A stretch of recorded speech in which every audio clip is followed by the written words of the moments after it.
My name is Grace. I am 65 years old. I've held my daughter in my arms since the day she was born. Her small fist around my thumb, the inexplicable certainty that we would always be enough for each other. That certainty cracked one winter afternoon in a kitchen that smelled of lemons and old teak.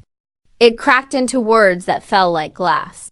"You'd be better off if you died," she said. Not as a fevered thing, but as a clear, cold calculation. For a moment the room tipped and the light moved sideways, and I could see, in shocking clarity, the accounting she'd been doing in her head. Favors counted. Resentment stored, years reduced to measurements. My mouth opened and closed around replies I could not give. My hands remembered lullabies. I think back now to the life that shaped us, the decades of gestures, small and large, that carried us to that kitchen table. Memory is a difficult companion. It does not walk in a straight line, nor does it stay in the present moment. Instead, it drags me backwards through time, to the first day. I held her in a hospital ward that smelled faintly of disinfectant and new beginnings. To nights when she was ill and I stayed awake just to listen to her breathing. To mornings when her laughter filled the house like sunlight spilling through unwashed windows. Those moments are not erased by what she said, but they are reframed. They remind me that love is not a guarantee against cruelty, and that a mother's giving heart does not always shape a grateful child.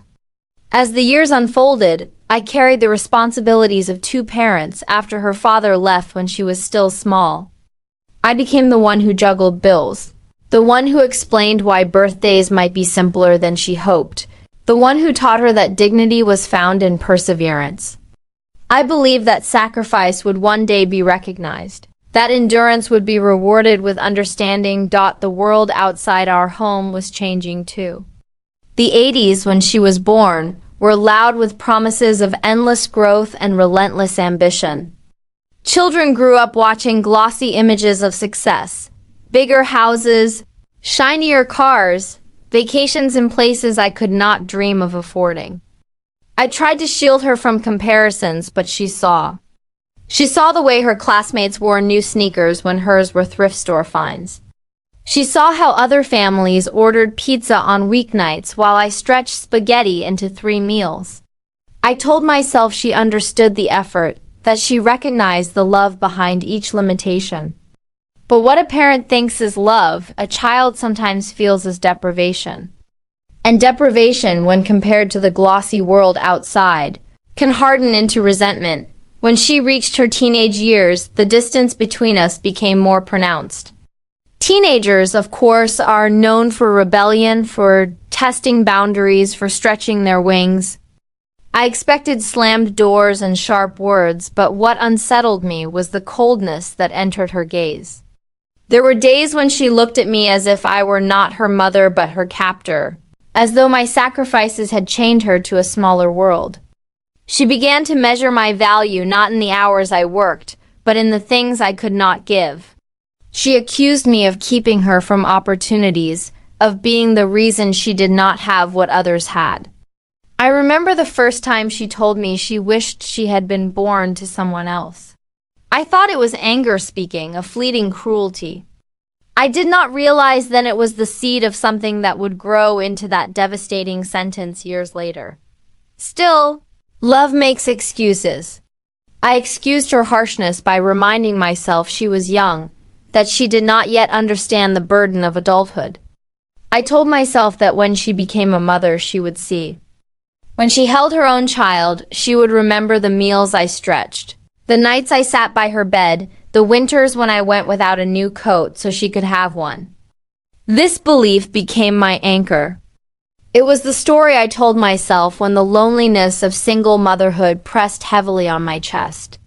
It was what carried me through the hours I worked at a small accounting office, through evenings when I brought home extra files to make just enough to keep the lights on. I thought, one day she will know, and when she knows, she will forgive, but time does not always lead to recognition. When she entered adulthood, the distance between us became a gulf. She left home not with gratitude, but with an air of liberation, as though she had escaped something. Her visits grew rare, her calls brief, her words transactional. I became slowly and painfully a supporting character in her life, useful when needed, invisible otherwise. Birthdays passed with hurried phone calls, holidays with polite appearances that ended in early departures.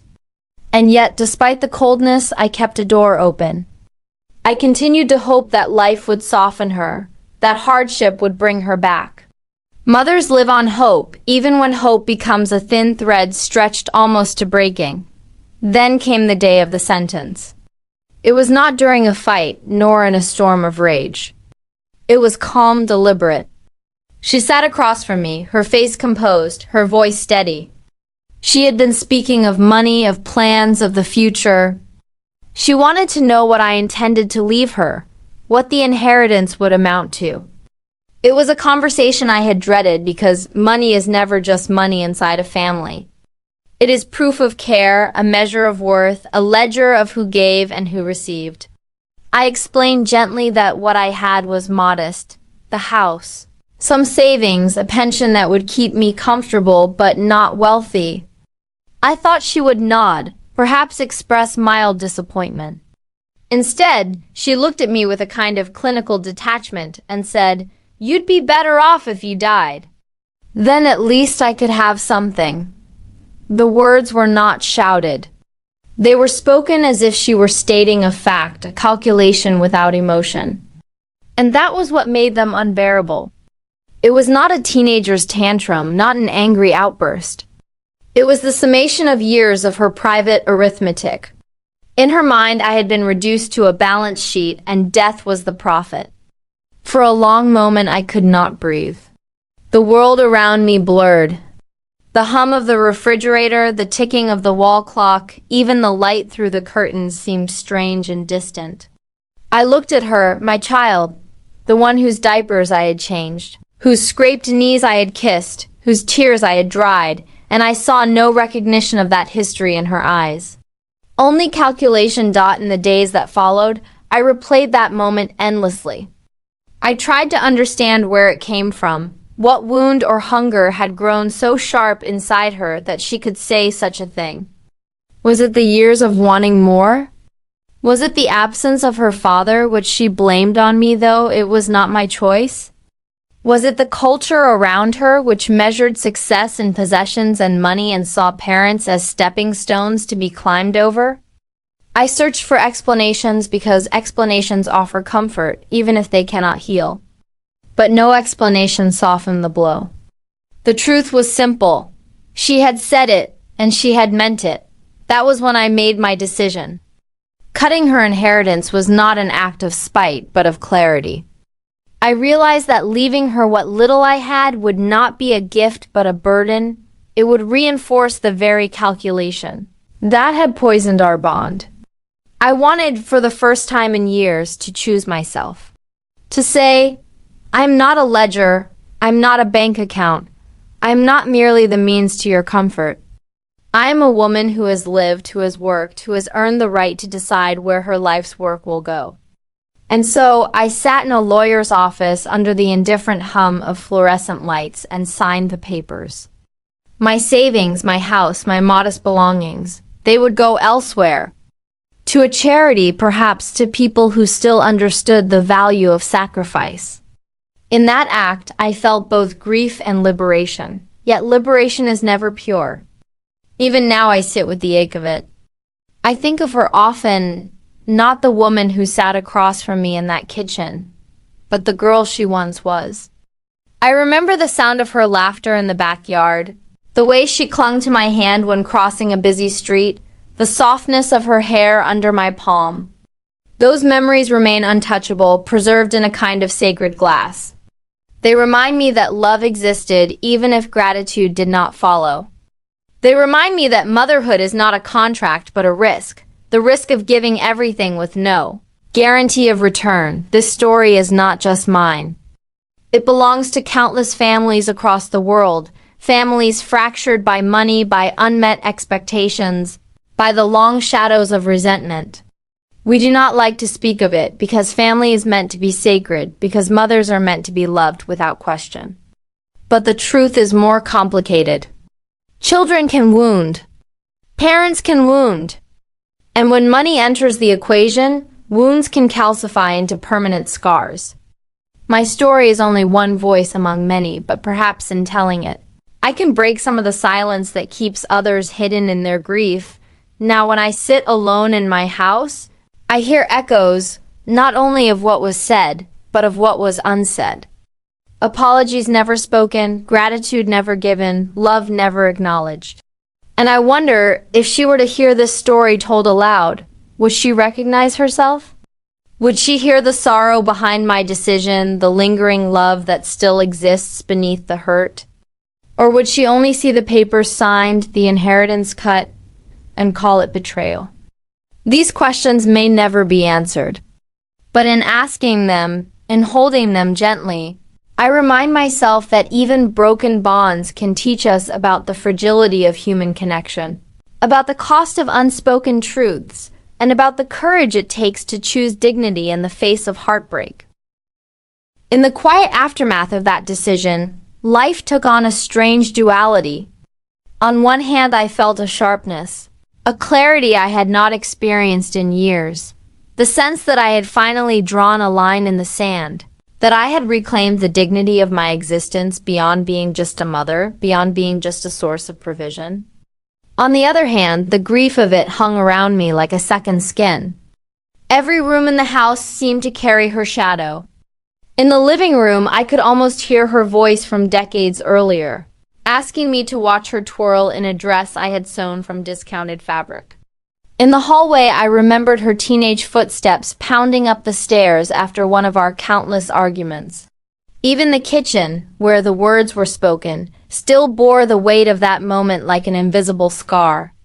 To live inside memory is both a comfort and a torment, and I was learning that the human heart cannot excise one from the other. What unsettled me most was not the loss of her presence. She had been distant for years already, but the loss of illusion. For so long I had clung to the hope that beneath the coldness, beneath the distance, lay a well of gratitude waiting to surface. Hope, in its quiet persistence, is often more dangerous than despair, because it keeps you tethered to a dream that may never come. The sentence she uttered stripped me of that illusion in a single instant. It left me with the stark truth that sometimes love does not transform bitterness. Sometimes sacrifice does not beget recognition. And yet, even knowing this, I still found myself walking into her childhood room at night, staring at the posters still taped crookily on the walls, the stuffed bear sitting in the corner. I stood there as though waiting for some sign, some shift in the air that would tell me reconciliation was still possible. But the silence offered no such promise. I turned to history then, because when personal grief becomes unbearable, one looks for a wider frame. I began reading about families broken apart over inheritances, about siblings who became enemies, about children who sued their parents, about dynasties that crumbled under the weight of wealth. The stories were endless, and they reminded me that what had happened in my kitchen was not unique. Across centuries, across cultures, the question of inheritance had turned homes into battlegrounds. In medieval Europe, families tore each other apart over land and titles. Brothers poisoned brothers for estates. In more recent times, courtrooms are filled with children contesting wills, parents rewriting documents in the aftermath of betrayal. The pattern is ancient. Money magnifies resentment. Inheritance turns affection into calculation. In knowing this, I felt less alone, though no less sorrowful. To place my story among thousands did not erase the wound, but it made the wound part of a larger human history of longing, disappointment, and survival. And yet, unlike those grand tales of kingdoms and estates, mine was modest. I was no wealthy matriarch, no guardian of vast lands. What I had was the product of decades of quiet labor, a small house, some savings, a pension. And still, even these modest assets became enough to fracture the bond between mother and daughter. Perhaps that is what made the wound sharper. Not the scale, but the intimacy. When dynasties crumble, it becomes history. When a small family breaks, it becomes tragedy. In that realization, I understood that what matters is not the amount, but the meaning attached to it. For her, the inheritance represented all she believed she had been denied. For me, it represented the sum of my life's work, the evidence that I had endured. The same house, the same account, held two entirely different stories. And it was those stories that collided. Not the money itself. The lawyer who handled the paperwork was efficient, professional, almost mechanical. He explained the clauses, the contingencies, the formal language that would ensure my wishes were carried out. He had no interest in the story behind my decision, nor did he need to. But as he slid the documents across the desk, I found myself studying his face, wondering how many times he had witnessed families in this state of fracture. Did he carry fragments of those stories home? Did he ever think about the human lives behind the signatures? Or had repetition dulled him to it? As I signed, I felt both invisible and powerful. Invisible because the legal system reduced my pain to a line in a document. Powerful because that line meant I was no longer merely the subject of someone else's calculation. I had written myself back into the story. Yet signing papers is not the end of grief. It is only the beginning of a new kind. In the weeks that followed, I lived with the weight of silence. I did not tell her what I had done. I wondered if one day she would discover it not from my mouth, but from the cold voice of a lawyer reading a will. I imagined her face in that moment, anger, shock, perhaps even a flicker of regret. Or perhaps nothing at all. Perhaps she would see it as confirmation of the narrative she had already written about me. That I had withheld, that I had failed. The thought of that cut deep because no matter how much I told myself I had acted in dignity, a mother always carries the burden of her child's judgment. There were nights when I sat by the window, staring at the streetlights casting halos on the pavement, and asked myself whether I had gone too far. Should I have given her what she wanted, even if her words had been cruel? Should I have absorbed the wound as mothers have done for centuries, forgiving because love demands it? Or was my act of cutting her out an expression of a different kind of love, the love that refuses to enable, the love that demands recognition of humanity? The answer shifted with the hours. Some nights I felt strong, certain that I had done the right thing. Other nights I wept into the dark, longing for the simpler love of years gone by. When her small arms around my neck made every sacrifice worth it, I began to notice how society speaks about mothers in such absolute terms. A good mother is expected to give endlessly, without condition. A good mother forgives, absorbs, sacrifices until there is nothing left. But what happens when the cost becomes unbearable? What happens when forgiveness turns into erasure of the self? These questions haunted me. I realized that in choosing to cut her inheritance, I was also challenging the very script written for mothers. I was saying, my love has been vast, but it is not infinite. My forgiveness is deep, but it is not without limit. That realization gave me both courage and shame, for even as I claimed my humanity, I feared the judgment of a world that might call me cold at times. I sought solace in conversation with others. Friends, neighbors, women who had walked their own difficult paths of motherhood. Some listened with compassion, nodding, their eyes shining with recognition of wounds they too had carried. Others recoiled, uncomfortable, as though my story threatened their belief that family bonds are unbreakable. One woman told me gently, "You'll regret it, Grace. Blood is blood." Another whispered, "You're brave." I wish I had done the same. Between their voices, I found no certainty. Only the reminder that every family is its own fragile country, with borders drawn in shifting sands. The more I reflected, the more I understood that my daughter's words were not born in a vacuum. They came from years of subtle resentments, from a culture that teaches children to measure worth in possessions, from a society that tells women like me we are never enough. In that sense, her cruelty was not just personal but generational. She is not the first daughter to resent a mother's limitations, nor the last. I began to see her not only as the woman who hurt me, but as the product of forces larger than both of us, forces of consumerism, of absent fathers, of narratives that pit gratitude against entitlement. This perspective did not heal the wound, but it placed it within a larger tapestry, and that gave me a measure of peace. Still, even with perspective, the ache remained. I wanted her to call. I wanted her to walk through the door, to sit across from me and say something, anything, that might bridge the silence. But days passed, then weeks, then months, and the phone remained quiet. My decision had not been spoken aloud, but somehow I felt she already knew. Sometimes estrangement works like that. The air thickens with unspoken truths, and both people sense it even without words. The distance grows until it feels irreversible.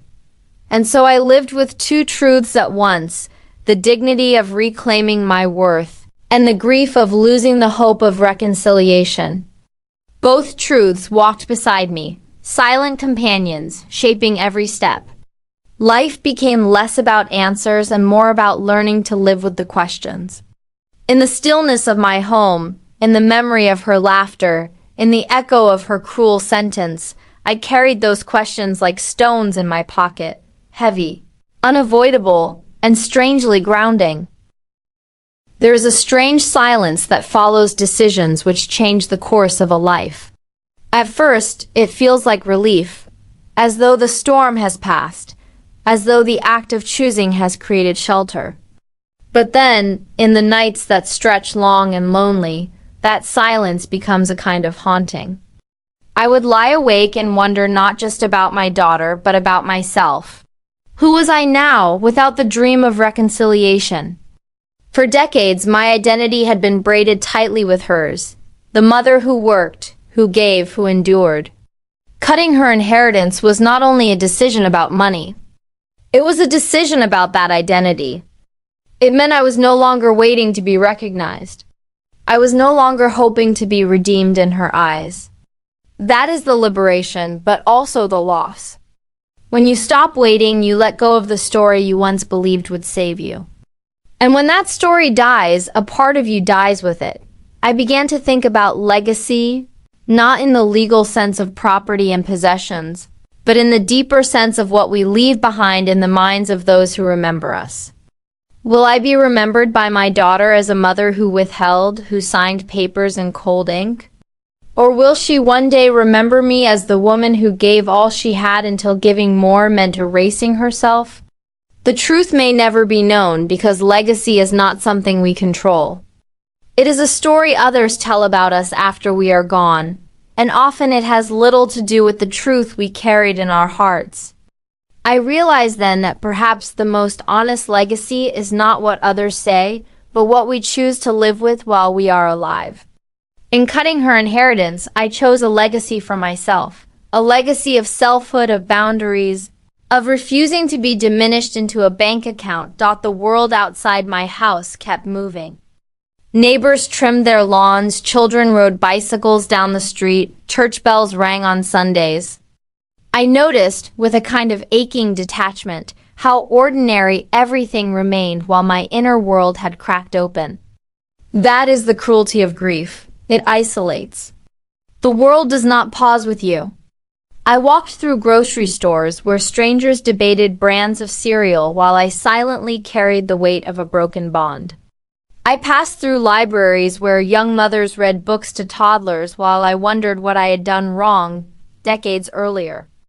Life becomes dissonant in grief. The ordinary rhythms of the world continue, but you walk through them like a ghost dot in that ghostliness.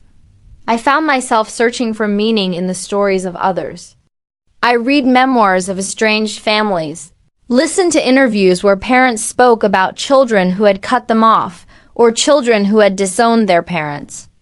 I realized how common it was, though rarely spoken aloud, for families to fracture in silence. Some stories ended in reconciliation, a phone call after years, a reunion at a hospital bed, a sudden burst of forgiveness. Others ended in permanent estrangement, lives lived in parallel until death made the silence irreversible. I did not know which story would become mine, and that uncertainty became another kind of grief. But in hearing those voices, I felt less alone. I was not the only mother carrying the invisible coffin of a living child's absence. What haunted me most was the image of my daughter as a child. Memory has a cruel way of softening the edges of early years, making them glow brighter against the shadows of the present. I could still see her running barefoot through the grass, the sun tangled in her hair, her laughter ringing like bells. Those memories became sharper, more vivid, as if my mind clung to them as proof that love had existed, proof that I had not imagined it. At times I asked myself, was that child already carrying the seed of resentment? Or did it grow later, watered by circumstances I could not control? I will never know. Memory does not answer. It only reminds. I found myself drawn to old rituals of reflection. I lit candles in the evenings, not out of religious devotion, but as a way of holding the darkness gently. I sat with photographs, tracing her face with my eyes, remembering the weight of her small body asleep against my shoulder. These acts did not heal, but they gave shape to the grief. Grief without ritual becomes unbearable. It sprawls everywhere. Rituals, even small ones, give it boundaries. And in those moments I whispered things I could not say to her directly. I whispered apologies for not being able to give more, whispered gratitude for the years when she did love me, whispered hope that one day she might understand. The silence of the room absorbed it all, but speaking aloud made me feel less invisible. As months passed, I began to notice the way age had crept into my body. My hands bore the map of veins more clearly, my steps slowed. Mortality became less abstract. And with that awareness came another question. What is the purpose of the years I have left? If I am not waiting for her recognition, then what am I waiting for? If I am not living for her gratitude, then for what do I live? It was a terrifying question because for so long, the answer had been singular for her.